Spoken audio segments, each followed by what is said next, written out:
I only think it's fair to ask the same question I posed the Democrat candidate.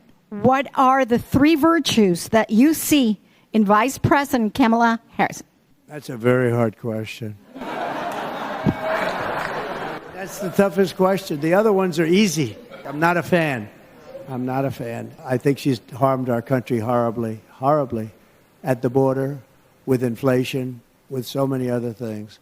But she seems to have an ability to survive because, she was out of the race and all of a sudden she's running for president. That's a great ability that some people have and some people don't have. She seems to have some pretty long-time friendships, and I don't call that an ability. I call that a good thing. And she seems to have a nice way about her. I mean, I like the way, some of her statements, some of her, the way she behaves in a certain way. But in another way, I think it's very bad for our country, very bad for our country. But she does seem to have some relationships that be lasting. And she does seem to be a survivor. Because remember, she was the first one out, and all of a sudden she's running for president. And the other 21 people that are running, they're sitting home watching her on television, right?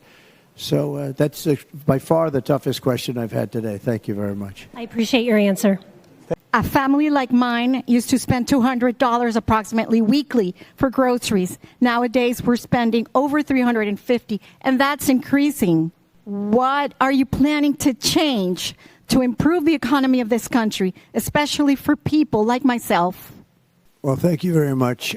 Look, this is a problem caused by this administration.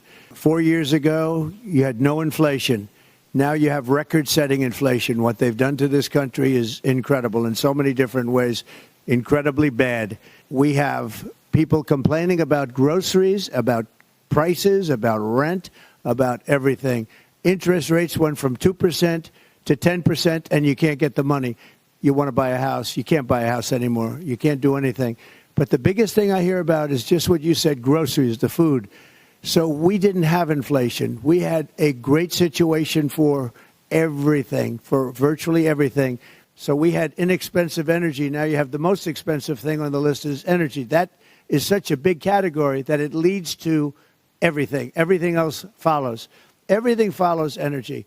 We have more liquid gold under our feet than anybody else. There's no other country that has liquid gold like we do. That's oil and gas. We're going to bring your energy costs down, and with your energy costs, everything is going to come down.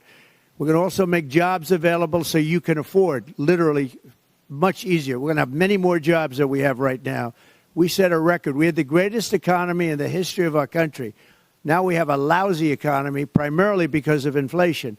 So we're going to get rid of the inflation. We're going to drill, baby, drill.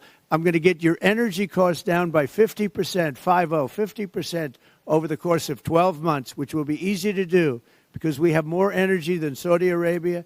We have more energy than Russia, anybody.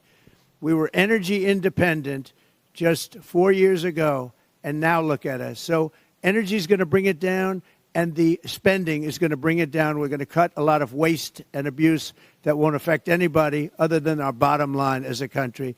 And you're going to be in great shape. You just hang in there. We're going to bring those costs way down.